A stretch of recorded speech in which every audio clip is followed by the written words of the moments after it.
I know people who feel that you did cross Oh, yes. boundaries, which means you gave a pretty good preparation, and most of the people that got taught that probably didn't get that same kind of preparation. It's a worthless class when it comes to actually preparing you for the temple.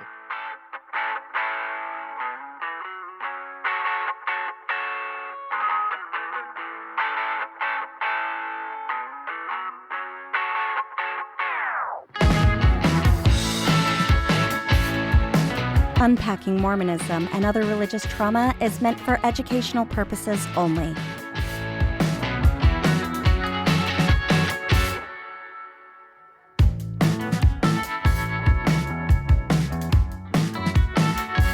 Hello, everybody, and welcome back to another installment of Unpacking Mormonism and Other Religious Trauma. So I'm really excited to talk really quickly about some of the new things that are coming up in 2024.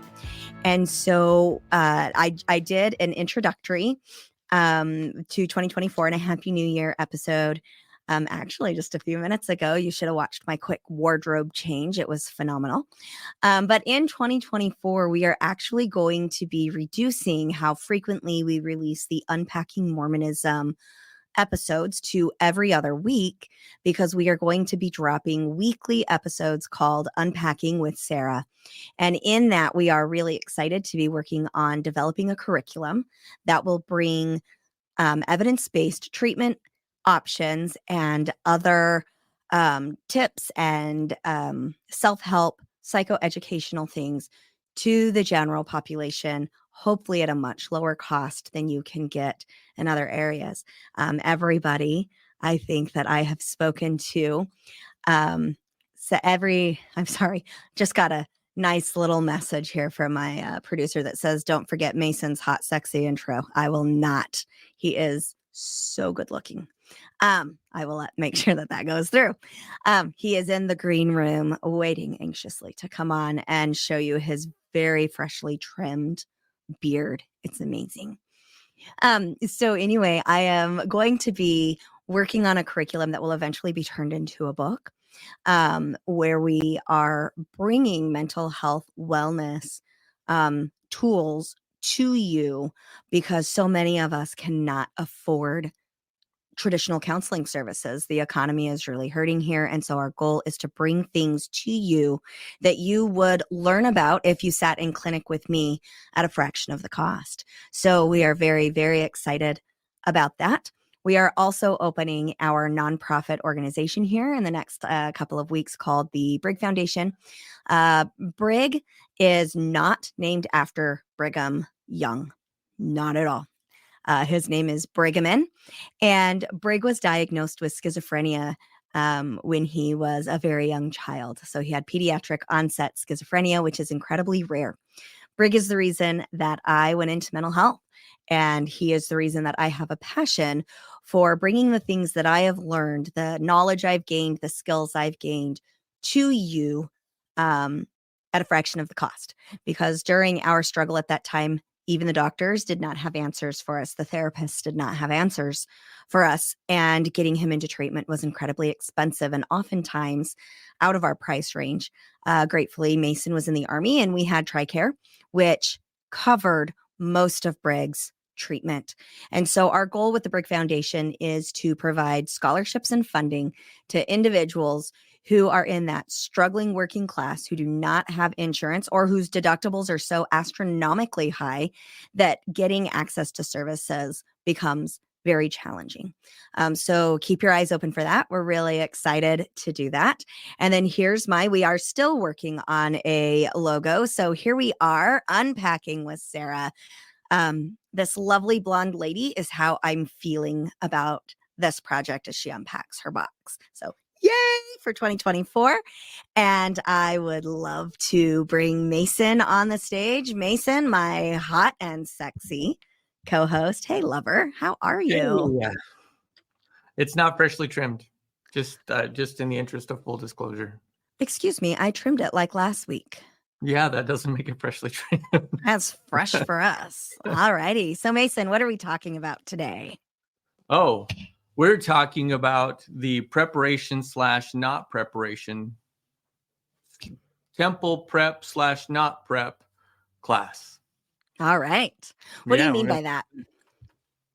So Prep, not prep. prep, no prep. So when you hear something like temple prep class, you think that, of course, that means we're going to prepare you for entering the temple. For just a little background, that means not for baptisms for the dead, which we are going to talk about at some point in time. In fact, you might have already heard that one by the time you get this one. But we have not recorded it yet, so don't go looking for it if you're watching with us today, New Year's Day. Right, not there. It's just not there. If you're listening on Spotify, then it might be there. We might have already listened to it. But after you've done that, then in order to get the actual adult ordinances of the temple, you're supposed to take this temple prep class. And the idea being that it prepares you to be in the temple. The prep / no prep is because, as we'll describe today, it doesn't really do that. And we'll show why. Not that it doesn't prepare you in some ways. Like, there are some good things that are valuable in that class if you're wanting to be in the temple. But the concerns that we've shared over the past and that we'll continue to share about going to the temple are not addressed. You're not prepared for those things through this class. I don't think you would even know that there are concerns that you don't know about after having taken this class. Right, absolutely. So, I want to talk a little bit. So if you were joining us live, which again, this is not on Spotify yet, it will be soon if you're listening just to the audio, because we're doing them in chronological order on the podcast, like through Spotify or Apple Podcasts or wherever you're listening to podcasts. Right. We're just making things really complicated for our producer. So shout out to Alex for keeping up with Sarah's and Mason's lack of organization. Right. Our never Mo producer who has no idea what goes on in the temple at all. Right. So right. So yeah, we're just confusing we're confusing Alex for funsies here. But so we're going to be talking about things from the initiatory. So I'll tell, the story for me is if you've been with us for a while, you know that I was disfellowshipped as a teenager for having premarital sex, the forbidden sin, with my boyfriend. So I was 16, he was 18. It was consensual. Long story short, we have a lot of trauma. And now I've met Mason. So when I meet Mason, I am 17. When we're getting ready to get married, I am barely 18.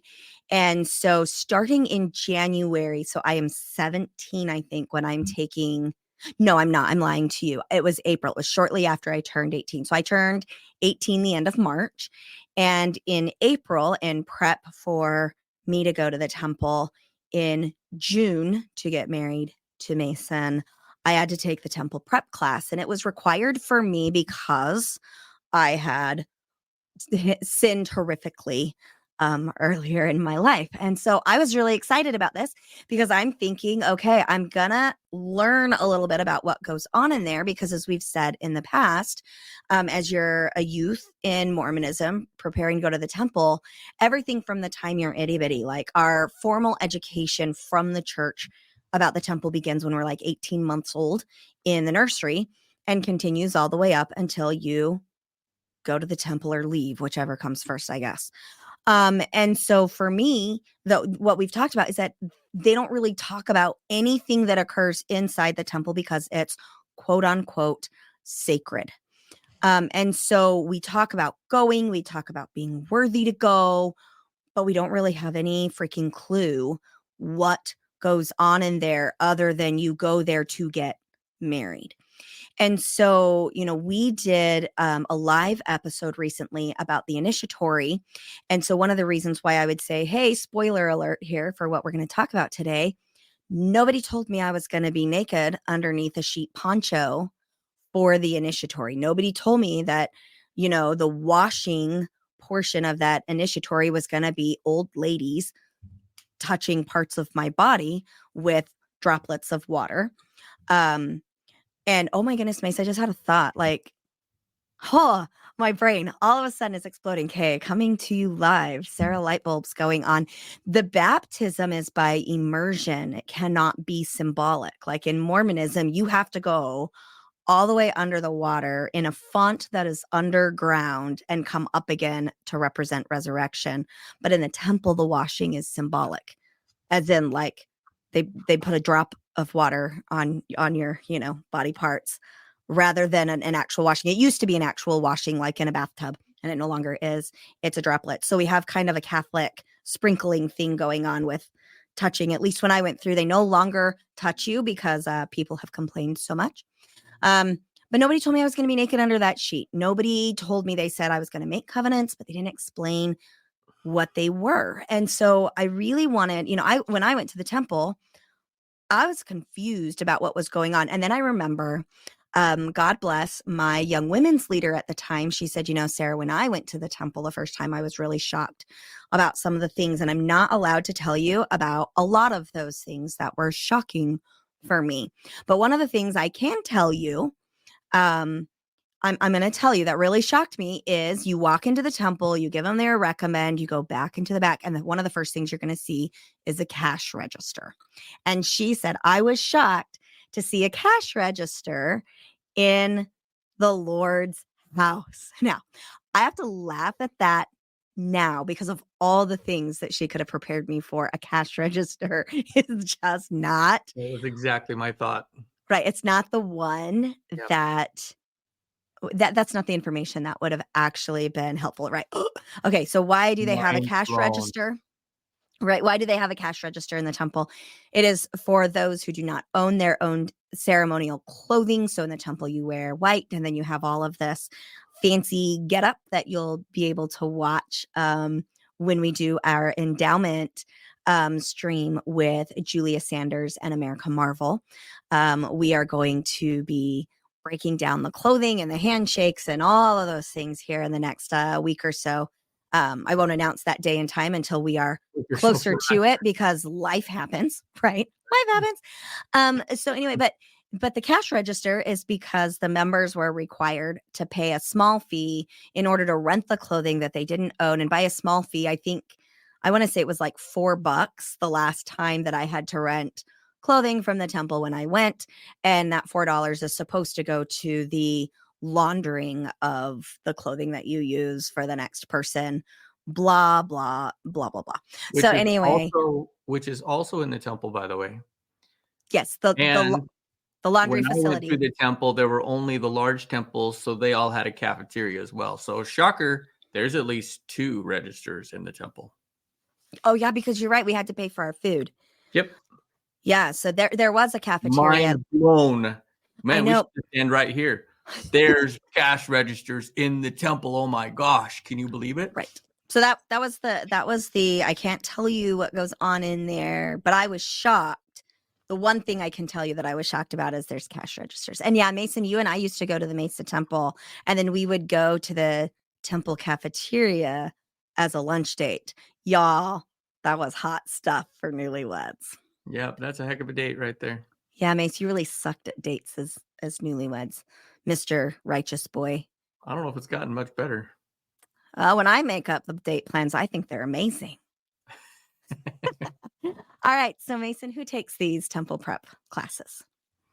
So anyone can take them, just for the record. If you went to your bishop as an active member and said, hey, I want to take the temple prep class, anyone could. The bishop could restrict who's going to be there, but the opportunity is there for everybody. The idea is that everyone who is getting ready to go through the temple for the first time for their own endowment, that's the main ceremony that actually is the big deal that goes on. The one that counts for you is the first time you do it. Okay. Well, they talk a lot about the wedding ceremony, of course, because that's where you get sealed, but that's not the main portion of what's going on in the temple when people go and when they go back. So it's the endowment. So everybody who is getting ready to go to the temple for the first time to get their own endowment is going to... Whoa, hi, Alex. There's Alex. And he's gone. Just a little burp. Was that the squirrel or... No, that was just Alex. I loved that. The squirrel. There you go. There we go. So anybody who's about to go to the temple for the first time. That could be your young men who are getting ready to go on missions, so they have to go to the temple first. It could be your young women. Now, young women, whenever they want to go to the temple. When I went to the temple for the first time, it was really just young women who were getting ready to get married. They did not advise that you took out your endowment before getting married. And there's reasons for that. And then it was like 20, and then it was like 28, 29, 30, like, or your late 30s, or I'm sorry, late 20s, Right. if you had not had the opportunity for marriage. Well, and the other thing that I think is really interesting is that I had at least one friend in high school who got married in the temple around the time they were 16 to their returned missionary boyfriends. So what at that point in our life. So Mason and I got married in 1999. I was 18 in 1999. So now y'all can figure out that I'm almost 43. I'll just do the math for you. Yay.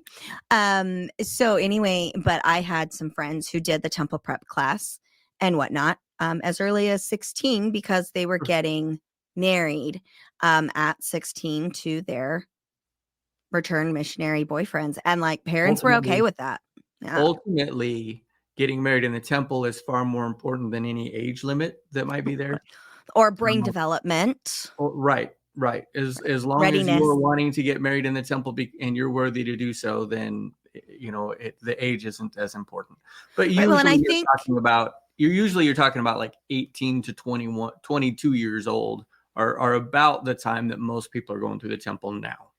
Right. Those that were trying, or those that were born in the church.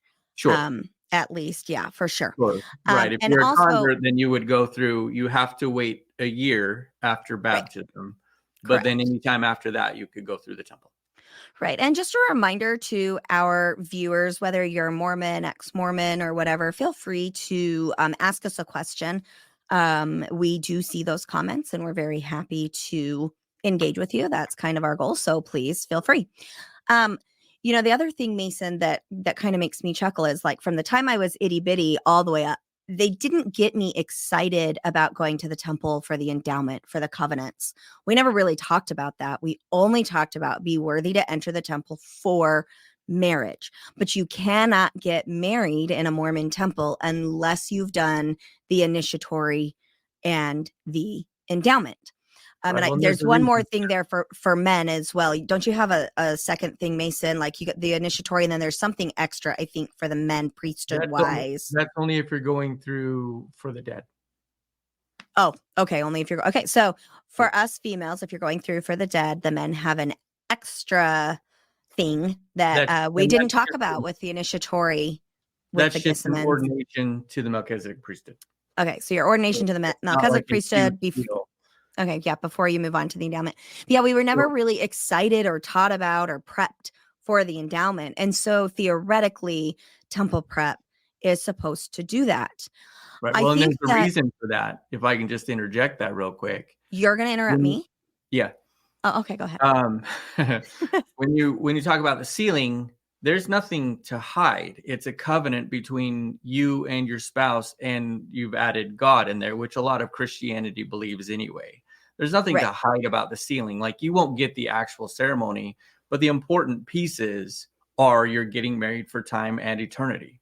So you're actually mistaken. You're actually mistaken. So if you want to know, at least it used to be this way. I don't know if it still is, but like when you and I were getting married, Mason, the civil marriage ceremony, if you were going to get married by a Mormon bishop, the Mormon bishop was supposed to use the exact same script for the marriage union of the vows as you do in the temple. The difference is that they would say, "Till death do you part," and in the temple they would say, "For time and all eternity." And in the temple you are allowed to say yes, and in the civilian, or not the civilian, my military brain's going off, outside of the temple you could say yes or I do or whatever. So that's not a mistake. That's what I'm saying. The reason that they talk about the sealing to young men and young women is there's nothing to hide about it. Got it. The reason they don't talk to you about the endowment or the initiatory is because as soon as you start to talk about it, questions. As soon as you start to talk about initiatory or endowment, there's questions. For one, what the heck is it? Right. Like the first question is, what the heck is it? But if you say in the temple you're going to get married and you get to get married forever, there's no question there, no Right, it's immediate excitement. question. Yeah, there's just excitement. Oh, well, that's cool. Hopefully. That's something special that nobody else has. But you don't talk about the endowment or the initiatory because immediately you open yourself up for questions.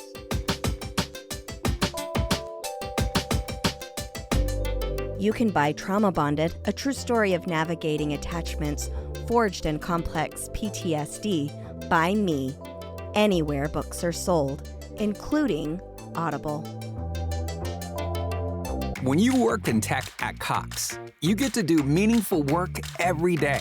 You get to be the biker who codes as fast as he rides, crafting advanced tech solutions that transform car buying, or a guitarist who develops harmonious apps and websites, connecting people to people and businesses, all in real time. A savvy soccer mom running solution sets as passionately as she runs gameplays. Be the super secret keeper, designing cybersecurity systems to protect private data and websites. A planet protector, expanding EV battery life and inventing more ways to build a better future for all. When you work in tech at Cox, you get to do career-defining work that solves the greatest problems of our time. Join us and connect to work that improves lives, including yours. Learn more about our family of businesses at cox.career/tech. The mighty and resilient Merrimack River, carving through the communities of our great region. My name is Linda Lorden, proud president of Merrimack County Savings Bank. And like the river that serves as our namesake, we're a constant yet ever-changing presence. Because to us, it's bigger than banking. It's about powering communities and putting people first. It's about knowing where you came from and where you're going. That's Merrimack style. Visit us at themerrimack.com. Right. Well, and I think that, one of the things that the church is missing that we're going to talk about today is that the temple prep class would be a great time to get informed consent. You can talk about the pretty much everything that happens in the temple and still keep the quote unquote sacred parts secret or sacred without disclosing anything. Like there's nothing about the video that we watched that is supposed to be kept secret or sacred. The secret sacred shit is the handshakes and the names of the handshakes. And that's about it. So Yeah. there's no real reason why you can't in the temple prep class say, okay, the initiatory is going to be a symbolic washing and anointing. You're going to be in a sheet. People are going to touch you on, so like I would have felt more comfortable if I had known that they're going to reach under, they aren't supposed to see you because you're wearing the sheet, but they're going to touch your chest, but they shouldn't be touching your private areas. They're going to touch your belly button. Then I wouldn't have been so freaked out about it because I would have been like, okay, they're going to touch me there, but Right, well, I not was told about that. there.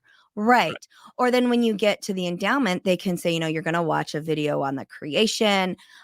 We're going to show you a clip of some of the promises that you make that go with that.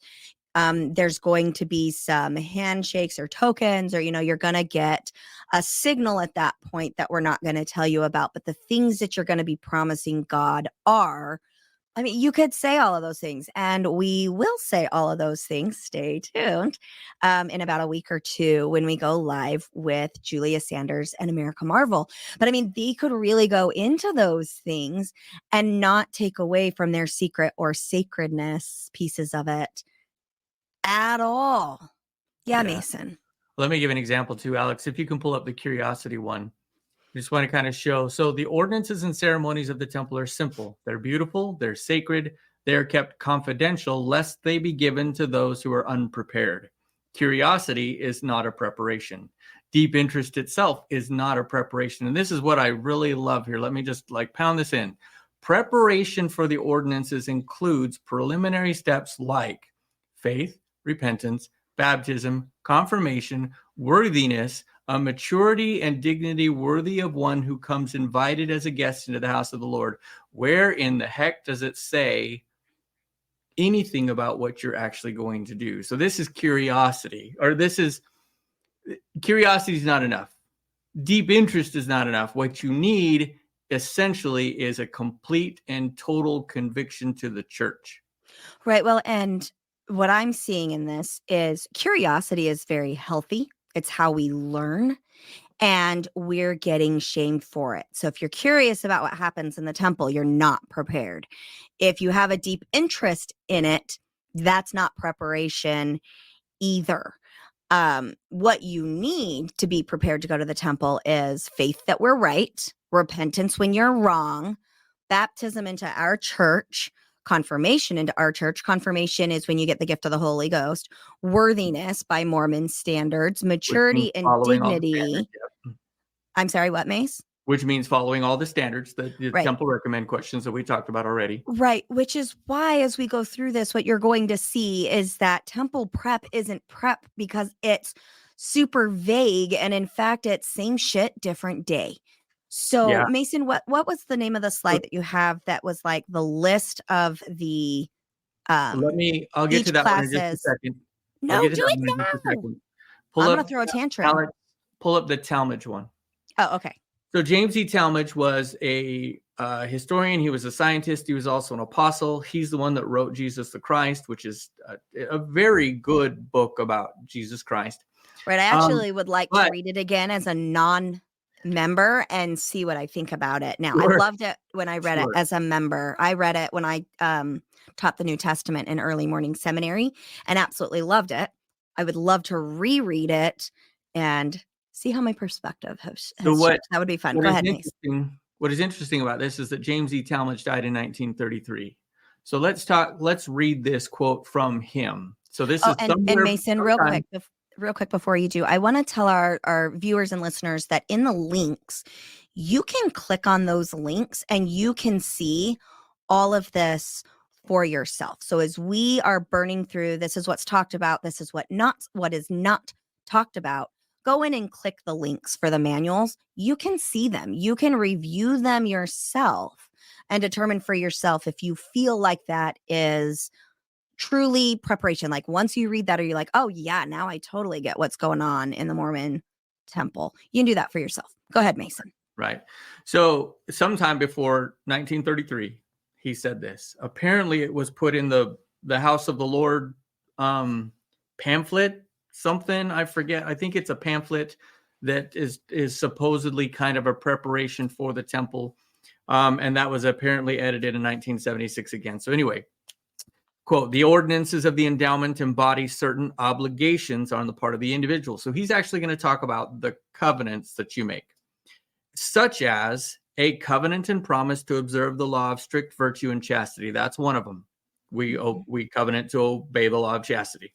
Anyone that was raised in the church or has been baptized in the church has at least a decent idea of what the law of chastity is. So I don't really feel like there's much more that would need to be said there. To be charitable, benevolent, tolerant, and pure. Those really aren't covenants that we make, but okay. To devote both talent and material means to the spread of truth and the uplifting of the race. I really like that one, huh? The race. But anyway, so the idea being the law of consecration there. To maintain devotion to the cause of truth, like the law of obedience. And to seek in every way to contribute to the great preparation that the earth may be ready to receive the King, the Lord Jesus Christ. With the taking of each covenant and the assuming of each obligation, a promised blessing is pronounced contingent upon the faithful observance of the conditions. What I love about this quote is this is 100 years old. 100 years ago, James E. Talmage gave kind of a succinct idea of the covenants that you would make in the temple, but nobody wants to talk about them. Like it's there, but of course this isn't something that they just advertise. They don't want to talk about them, but they're right there for you to find, but you have to search for them. But if you don't know what's going to happen in there, why would you search for them? You have no idea what you were even searching for because nobody talks about it. Yeah, absolutely. In fact, I remember after I went through one of my aunts, I was like, where did that even all come from? And I remember my aunt saying, oh, it's all in the scriptures. You just have to know where to look.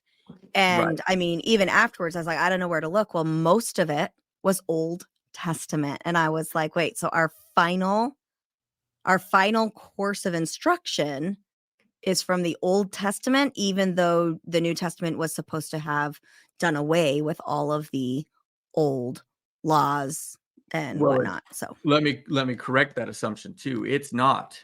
Most of it is not in the Old Testament. The idea of the cool. creation is the creation story, but everything that follows after that, not in the Old Testament, really. Really, it's in the book of Moses, which is Joseph Smith's rewrite of the first chapters of the Old Testament. Wait, and that means, okay, hang on. Another epiphany. So the book of Moses, you're talking about the book of Moses. It's in the Mormon scripture, Pearl of Great Price. Correct. That we have now been able to demonstrate, and the Mormon church acknowledges was quote unquote translated, but were really just funerary texts. No, that's the book of Abraham. That's the book of Abraham. Okay, so then where was the book of Moses supposed to have been? So the book of Moses was the beginning of Joseph Smith's retranslation of the Bible. Ah, So as he sat down to retranslate the Bible, he was given this, and some of it's. but did he have a magical rock for this one? I don't know. I'm not going to go into that. Some Or of hat? it fairly consistent with the story of the Bible. Most of it's not. Like, for instance, there's 2 or 3 big chapters about Enoch, which Enoch is barely mentioned in the Old Testament. The creation story is mostly the same, a little bit different. So from the perspective of Joseph Smith and the membership of the church, it is an expansion on what we understand from the first couple of chapters in the Bible. But Okay. the covenants, everything that happens after the creation, very little of that is actually in the Bible. It's either from the book of Moses or just from what the church would consider modern revelation. Right.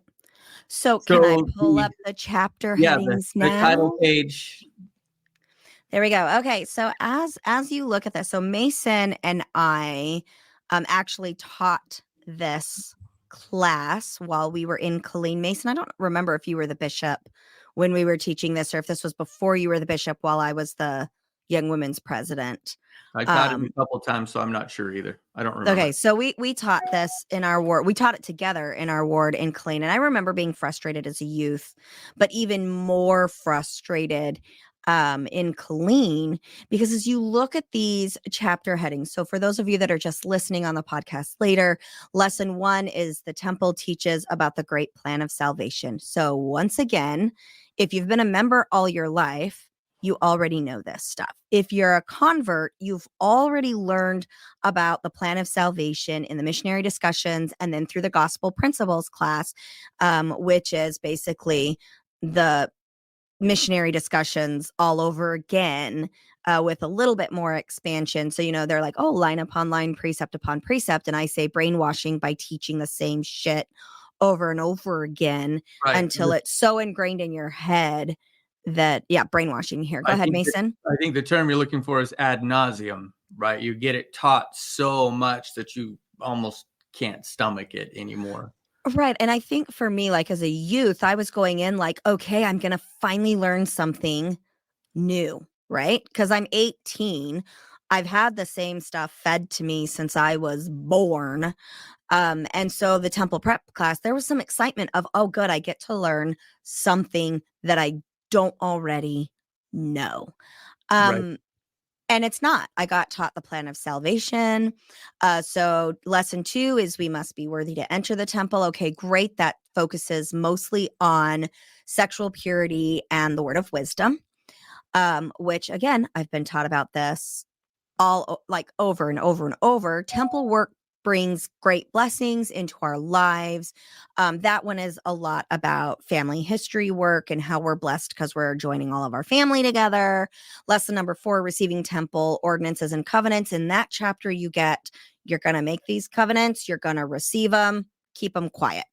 They don't tell you what they are. They don't tell you what you're promising or covenanting. You don't know about what you're going to promise or covenant with God until you're sitting there. And walking out in the middle of the temple ceremony is, I'm going to say, incredibly rare, mostly because you've got social pressure. And it's just, I mean, they're like, if you don't feel comfortable, you can leave the room. They say that. at the very beginning before you get started.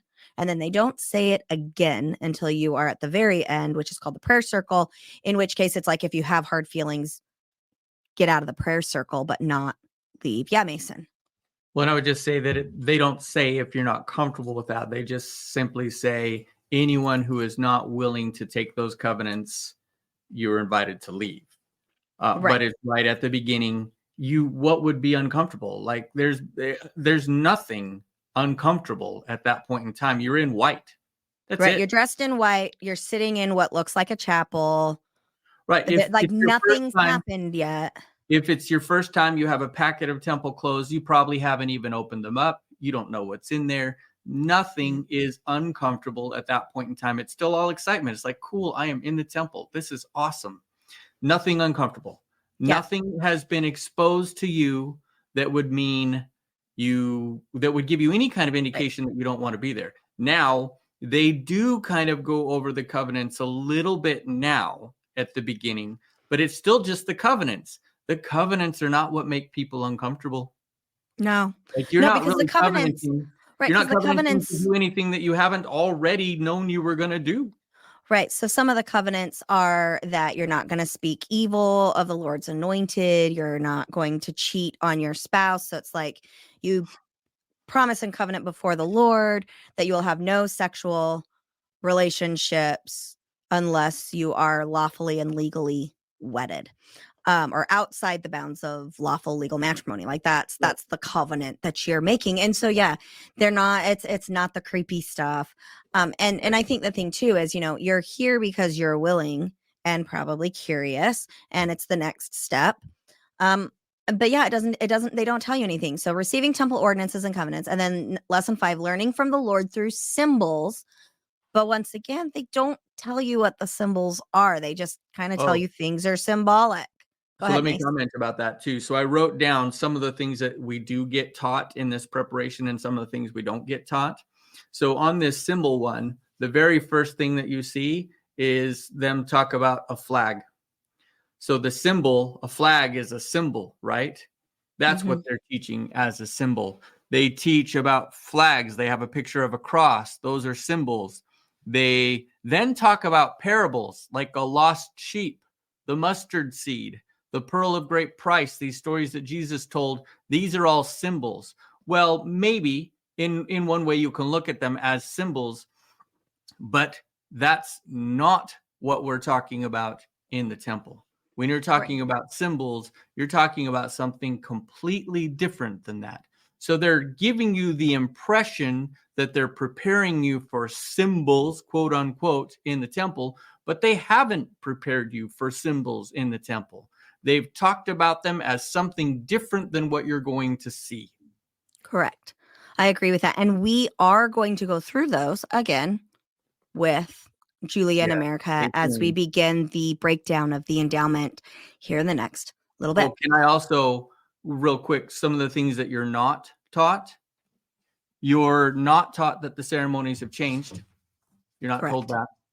You're not taught what covenants you'll make. We've kind of addressed that already. Even though the information is there, you're not taught what they are.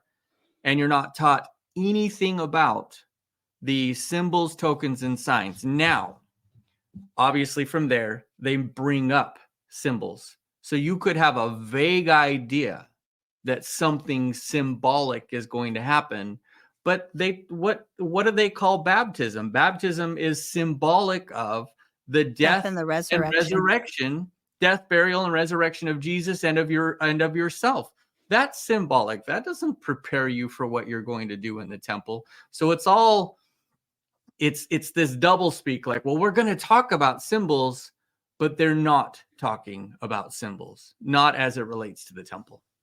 Right. And, I think that that's, again, like when you talk about baptism and the symbol and the symbolism of baptism, before you're baptized, they tell you what the symbol is. They help describe the symbolic nature of your baptism prior to the baptism in the temple. They don't. And I think a lot of the reason for that is because it's supposed to be so secret or sacred. But again, nothing of the symbols inside the temple are the sacred part. They're not the parts that you promise to never talk about. And I remember when Mason and I gave the temple prep class, we kind of like walked through, which I think a lot of people would be like, ooh, that's really great. But it was like, hey, first you're going to go in, you're going to see the cash registers. I remember talking about that with the temple prep class that we had. And then we talked about the washing and anointing. And I remember saying, hey, you're going to be wearing this shield. They're going to touch you. It might be uncomfortable. So if it is, be prepared for it.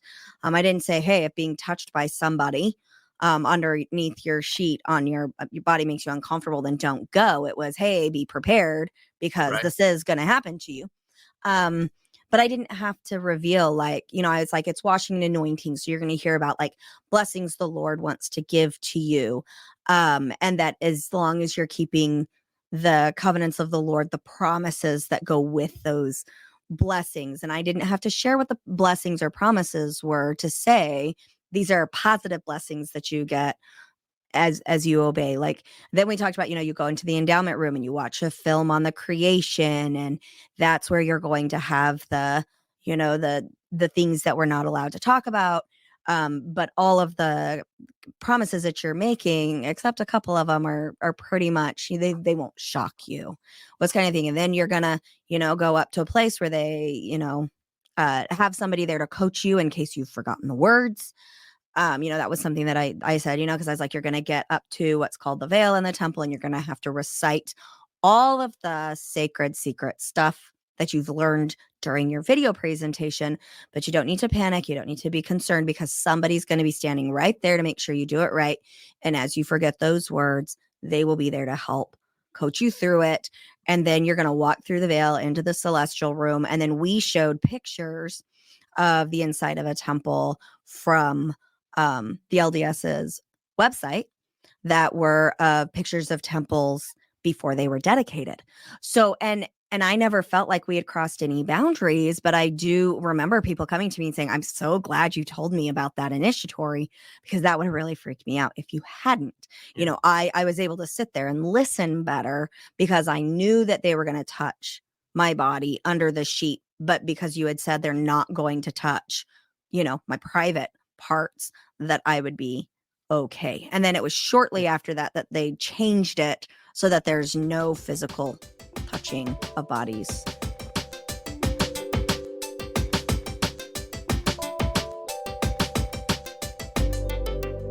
So let's take a quick commercial break. Unpacking Mormonism will be right back. When you work in tech at Cox, you get to do meaningful work every day.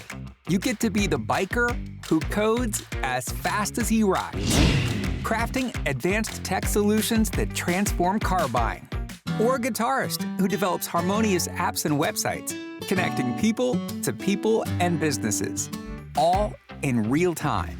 A savvy soccer mom running solution sets as passionately as she runs gameplays. Be the super secret keeper, designing cybersecurity systems to protect private data and websites.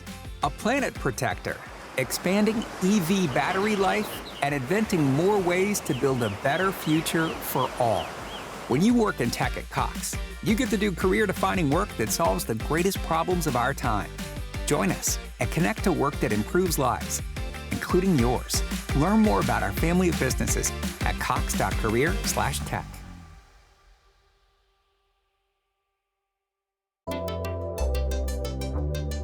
Hang on, Mason. Or no, go ahead, Mason. Well, and I just wanted to add, you said that you didn't feel like you crossed any boundaries. I know people who feel that you did cross boundaries, which means you gave a pretty good preparation. And most of the people that got taught that probably didn't get that same kind of preparation. It's a worthless class when it comes to actually preparing you for the temple. Preparing you for being a better member, okay, sure, maybe. Exposing you to a couple of ideas about the temple, yeah, maybe. But actually preparing for the temple, it's worthless for that. Right. If you don't add in the kind of stuff that you just added in. Right. And that's why I did, because, these last two lessons are, lesson 6 is preparing to enter the holy temple, which talks about having faith and trust, Right. obeying your leaders. It does not talk about what's going to happen. And then number 7, which is the last one, is continuing to enjoy the blessings of temple attendance. And I think that one may have been after everybody goes through, then you come back for that 7th lesson. Yes. And so then afterwards, it's like, wasn't that amazing? Like, there's no place of what made you uncomfortable. Do you have questions about it? Because you're not allowed to answer questions unless you're in the celestial room. And as we've talked about before, once you get the celestial room, they shush you. So yes, we can talk about questions and they're like, do it in really soft whispers. But once you start whispering for more than just a quick whisper and done, you're shushed by everybody, so that you really can't talk about it with anybody ever. So there's also no check-in afterwards. So when it says this lesson 7, which happens after the initiatory, there's no check-in about, did something make you uncomfortable? Were there things that you don't understand? And if you do ask those questions, then the answer is go back a lot with those questions in your heart, and eventually the Lord will answer it for you. There's no actual answer. And then the continuing to go over and over again is a great way to push family history work, which family history and your ancestry work is amazing if it's something you're into. As a young mother of, at that point, 6 children, a husband who's deployed, I was opening my practice and finishing my master's degree and blah, blah, blah, blah, blah, blah. Family history work was the very last thing I gave a shit about, especially because my grandmother and my uncle. So I had my grandmother on my mom's side and my uncle on my dad's side that had done basically everything. And they're like, oh, you got to go search for the relatives they're missing. And I'm like, how do I know they're missing? How do I find something I don't know? Right. Where do I go? If you where do I go? How would I even? Right. Yeah. And I'm like, and when do you want me to do this research? I mean, at least Walden University gave me digital access to peer-reviewed journals that have been published for eons and decades, and I can put in a search word and find what I'm looking for. So anyway, go ahead, Mason. Make one addition to what you said there. When you're in the celestial room, you can ask questions, but the reality is you're around a whole bunch of people who really don't know anything more about the temple than you do. They've been there more times than you, but they've been there and watched the same thing over and over again. They don't know more.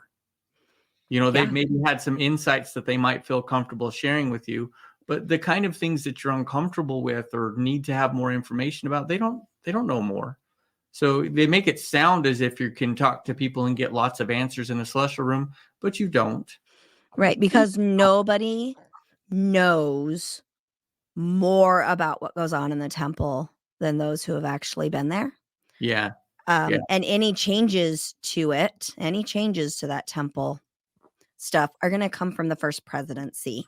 So anything else where people are like, oh, this means this or this is that or whatever, they're probably just guessing. They're probably just assumptions. Mm-hmm. All right. So Mason. Absolutely. So there's just one more slide. Yep. Go ahead. It's the gift slide, Alex. And really kind of what we've already talked about, but I just wanted to, this is them trying to explain what the endowment is. So you would think that if you're going to talk specifically about the endowment, that there might be some helpful information in here. You decide. One ordinance received in the temple is called the endowment. The word endowment means gift. Oh, good. We have a dictionary.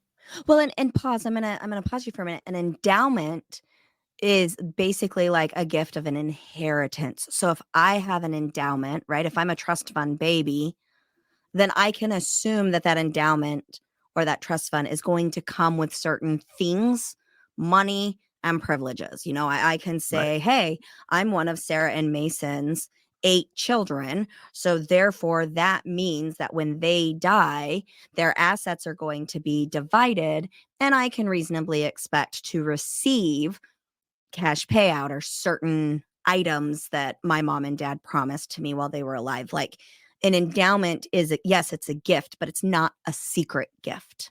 Go ahead, Mace. And if you know anything about being in the temple, you know that you're making covenants or promises and that God promises blessings. And I didn't really come away with anything other than a recycled name, new name that everybody got when they went through on the 31st of the month. So I went through the Well, temple of on, I course. think, May 30th or May 31st, I think was the day I went, and my new name was assigned every month on that day. I think I went through on the 30th. So every month, same day, same thing. Anyway, the point always. being, of course, everybody's experience in the temple is going to be different, some better, some worse.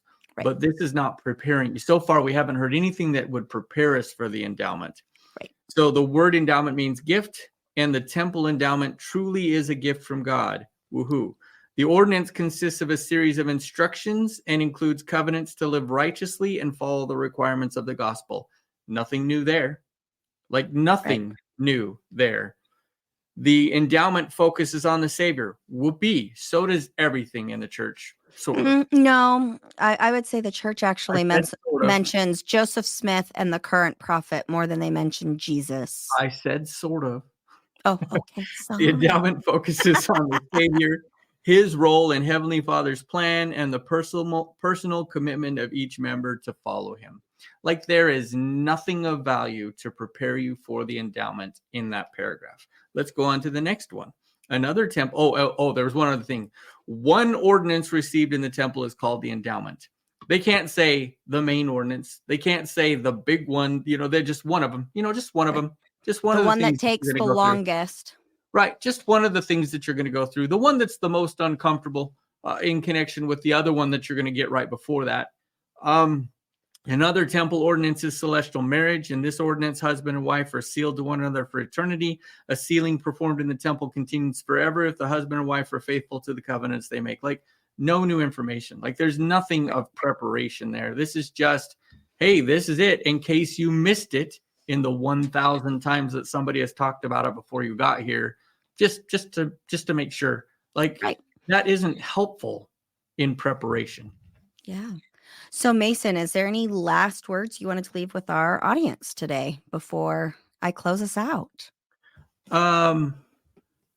Not really. Just a quick reiteration of the fact that if you're going to call something a preparation class, it needs to actually prepare you for something.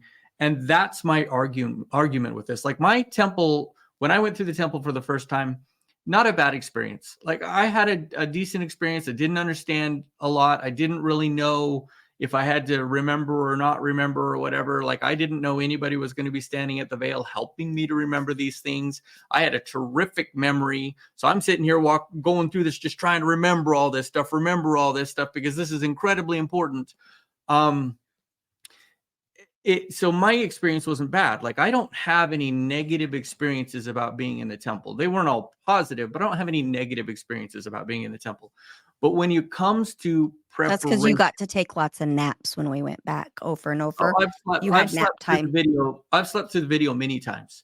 More times than he stayed awake for it. I'm just saying. There's nothing new. There's nothing new there. And there's some really great concepts in that video that really meant a lot to me as I was an active member. The emphasis on Christianity tends to emphasize, original sin, things like that. The video really takes a different look at Eve's role in this whole thing. And those things are positive things. Right. It's like the one time in the church where where a woman is smarter than her husband. Right. In some ways, you can certainly see it that way. In Mormonism. Right. But then she's minimized. Right. Well, and who is it that made her wise? It was Satan. Right. And Satan, and she goes, and so, Satan tempts her to eat the apple, whatever, right? The fruit, the forbidden fruit of the tree of knowledge of good and evil.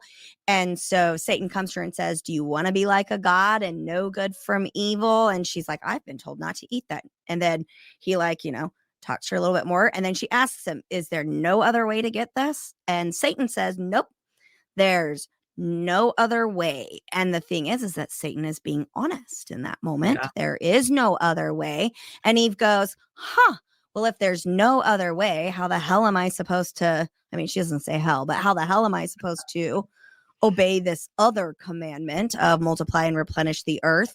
That one seems a little bit more important to me. And so I guess if there's no other way, I'll take this bite. Right.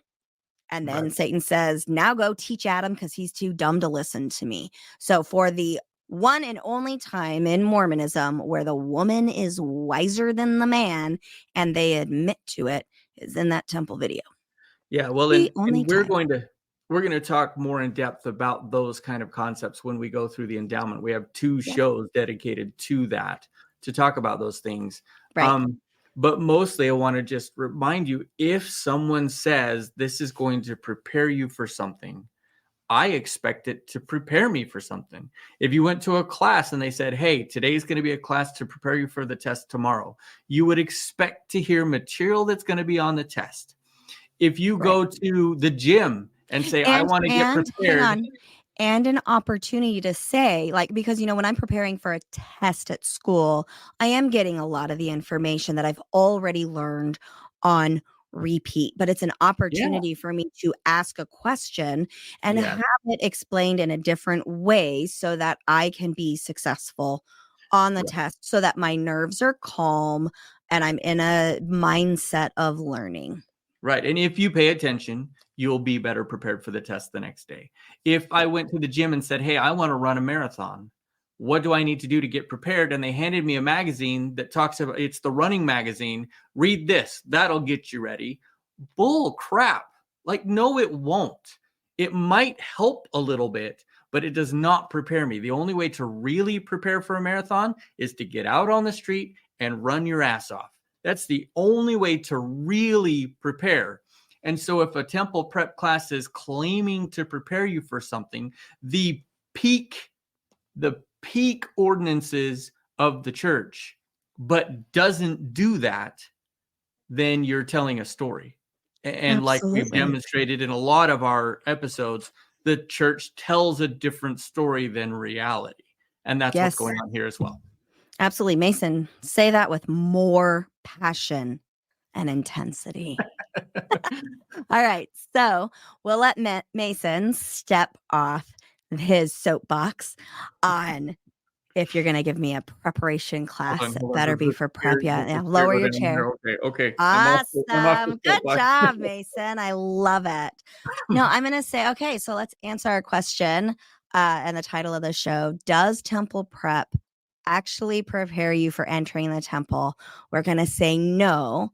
The temple prep class equals or is equivalent to same shit, different day. You can go through the temple if you've been attending Mormon services for a really long time. So Okay, can I add to that real quick too? no, you have to wait. It's my turn to tell you no. While Mason gives me his add on to that statement, if any of our listeners have any questions, please feel free to chime in here, or you can always email us at daisygirlcommunications@gmail.com. All right, Mason, now you can say So- stuff. Just one more thought to that. You asked the question, does the temple prep class prepare you? You said no. I would say hell no. And what I would add is there's not much that's worse than not being prepared for something.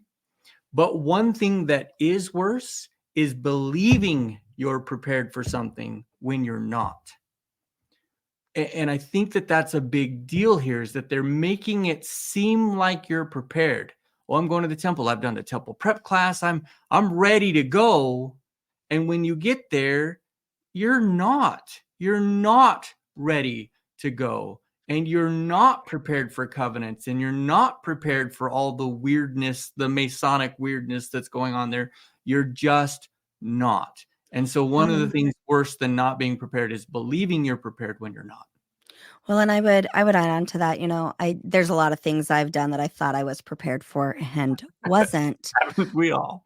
But what a great opportunity to learn what questions or things I need to ask in order to become what I'm trying to become, and what happens with temple attendance and even frequent temple attendance as you go. You checked the box. You've been told your whole life that's what you're supposed to do, and that now you've got exactly what you need to get all the way to heaven. Just keep coming back and keep doing what you're doing over and over and over again. But there's no opportunity to really explore and ask questions and address the things that make you uncomfortable in a healthy way, because to do so means you are sinning. You are doing it wrong. This would be like me. So, like right now I'm taking horseback riding lessons and my instructor is amazing. Like I definitely think I'm ready to own my own horses. And every time I spend time with my horse trainer, she giggles at me with certain questions. But the good news is that I own horses right now. If I run into a question or a problem, I just have somebody I can call, and in any environment. And in fact, she can come with me. So her name is actually Sarah too. So we've got Mom Sarah and Horse Sarah at the Westbrook home here. So Horse Sarah is always available for me by text, phone call, or she'll even come out to me with my horse and help me out every step of the way. I can say, look, the horse is not turning. So today my horse was not turning to the left, and it wasn't the horse's fault. It was mine. And she laughed at me and I laughed at me. And then she helped me learn directly what it was I needed to shift on, how to change it in order to get to the place of peace on the back of that horse that I wanted to get to. Yep. If there was a place where even afterwards it was like, all right, you're not prepared before, but afterwards, now that you know, let's approve a place where you can go, and it's a free. We will answer your questions, and we will not answer them with roundabout, ask the Lord, have faith, endure to the end, blah, blah, blah. It's not that circular reasoning where you don't actually get an answer. When I asked Horse Sarah today how to turn left, what I was doing wrong, she said, pull your right hand in, down, pull your left hand. You're pulling the horse's head too far, so now she can't move. And then she did this really cute dance where she like demonstrated horse anatomy, trying to show me that when I pull the horse that hard, the horse doesn't have any choice to do what I'm asking it to do because it's getting in its own way, or I'm getting in its way, really is the right thing. And as soon as I moved my hands where they needed to be, my left turn was perfection. So you need somebody who can actually answer the question in a way that satisfies your curiosity. So in that first slide that's titled Curiosity, they're saying curiosity is not preparation. I'm here to say curiosity and a deep desire are exactly what you need to learn, grow, and become who you want to be. If it's being discouraged in your organization, that's a huge red flag. Get out of there. Love you. And we will see you again shortly here at Unpacking Mormonism. And then just one more time, want to remind our listeners that 2024 is the introduction to Unpacking with Sarah, where we are going to focus on all types of mental health tips, tricks, psychoeducation, not just religion or post-religion focused, in order to broaden our audience and provide our current listeners with even more tools, everyday tools and things that you can do to find healing in your own life. Thanks so much, everybody. We'll see you next time. Bye-bye.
When you work in tech at Cox, you get to do meaningful work every day.